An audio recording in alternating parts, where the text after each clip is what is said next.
राजस्थान में सियासी पारा चरम पर है। ऐसे में हम पहुंचे हैं दौसा के नेहरू गार्डन में।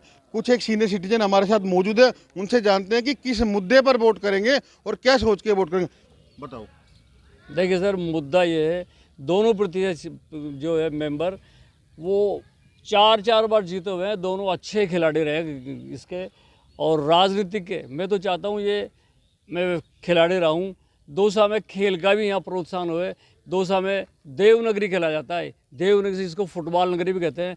बाकी मात्र 2 ग्राउंड में यहाँ मैं तो चाहता हूँ दोनों में जो भी जीते, फुटबॉल का ये सभी गेमों का भी उद्धार हुए, मेरा यही कहना है।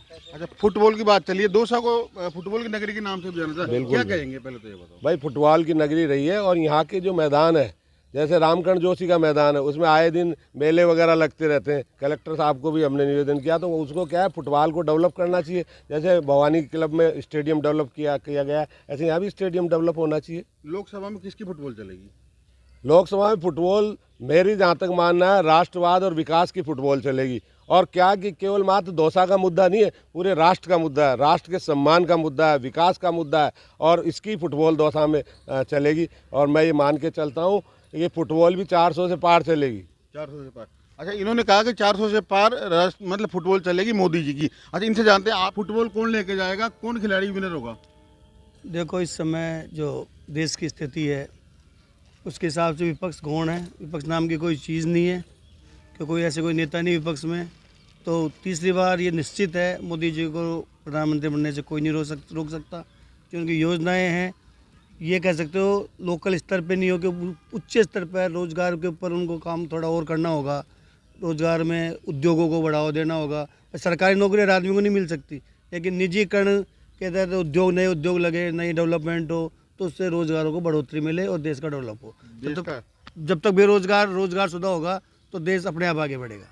रोजगार और देश डेवलप की बात की जा रही है। हम आपसे पूछते हैं, 2 प्रत्याशी हैं, दोनों में ना एसटी सीट है, किस तरह देखते हैं, किस बात को सोच के मतदान करेंगे? समाज को देख के मतदान करेंगे, विकास को देख के वोट देंगे? नहीं, समाज का यहाँ कोई मुद्दा नहीं है।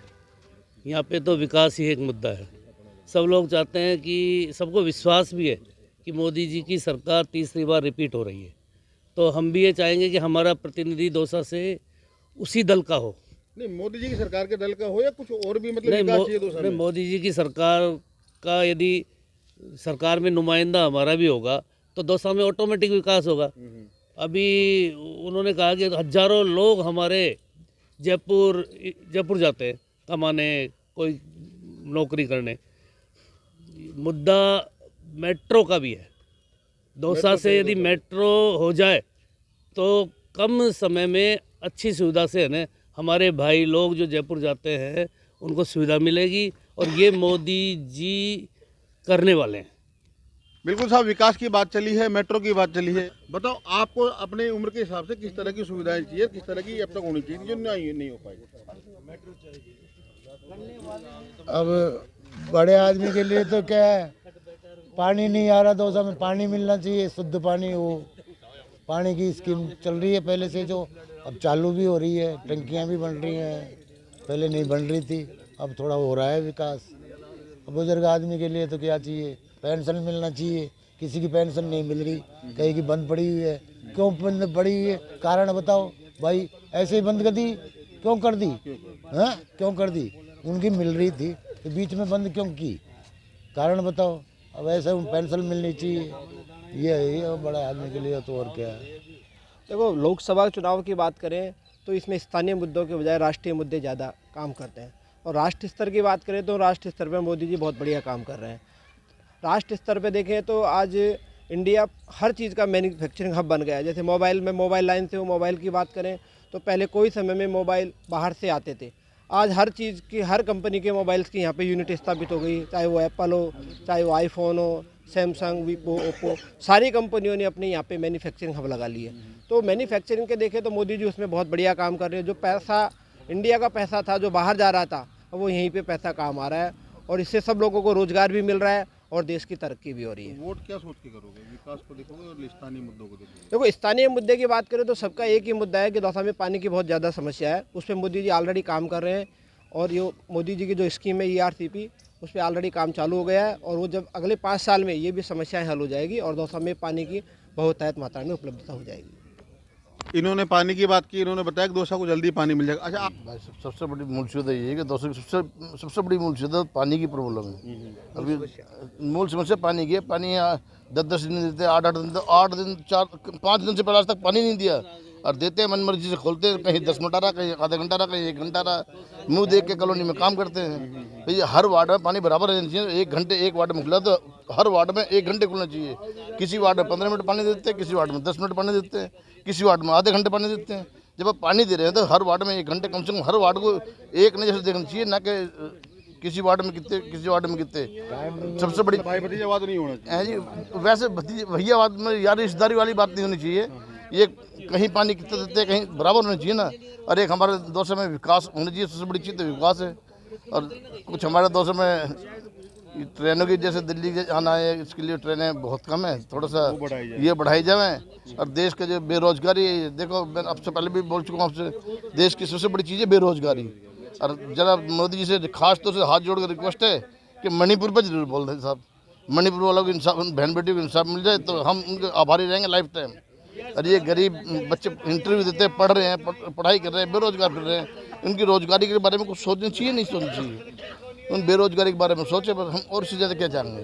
तो सरकार किसी की, सरकार का टेंशन नहीं है।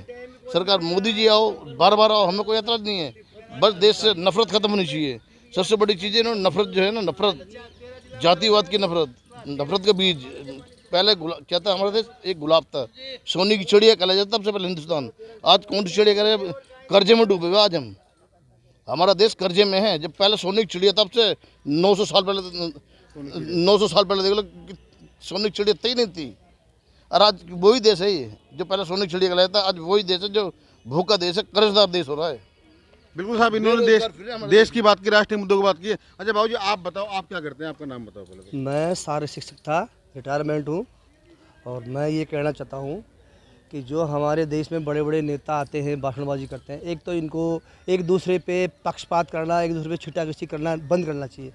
सत्ता में रहते हुए अगर व्यक्ति, पार्टी किसी का भी हो, अगर विकास करता है तो उस पार्टी का नाम बोला जाता है। और आज 14 अप्रैल बाबा साहब का जन्मदिन है, महामानव का जन्मदिन है। मैं यही कहता हूँ कि देश में सबसे बड़ी जो नफरत पैदा कर रखी है, ये फला है, ये समाप्त होना चाहिए। और विशेषकर हमारे देश में भाईचारा कायम रहना चाहिए। बिल्कुल साहब, मोहब्बत की दुकान खोलने की बात चली है। हमारे साथ एक भाई और है। सब बढ़िया हो रहा है, सब देश में हो रहा है, सब बढ़िया हो रहा है। आप बहुत देर से योगा कर रहे हो, तो आपने योगा में कहीं मनन किया कि देश को कहाँ पहुँचना चाहिए, कहाँ पहुँचा, नहीं पहुँचा? देश अच्छी दिशा में जा रहा है साहब, सही दिशा में जा रहा है। क्या सोच के वोट करोगे, क्या सोच के वोट करोगे? विकास के नाम पे वोट करेंगे साहब। विकास के नाम पे वोट करोगे। कोई स्थानीय मुद्दे जिनको लेकर कोई समस्या नहीं, ऐसा कोई मुद्दा नहीं, कोई समस्या नहीं दोस्तों की, कोई समस्या नहीं कि स्थानीय मुद्दों को छोड़कर राष्ट्रीय मुद्दे भी इस चुनाव में हावी रहेंगे। हालांकि पानी की समस्या और स्थानीय समस्या भी इन लोगों ने अपनी जगह गिनाई है, लेकिन मैं आपको बता दूं कि आने वाले समय में जब चुनाव होने के बाद परिणाम आएंगे, ये सारी स्थितियां उस समय स्पष्ट हो पाएंगी। बहरहाल मतदाता अपने अपने मन की बात हमारे सामने रख चुका है।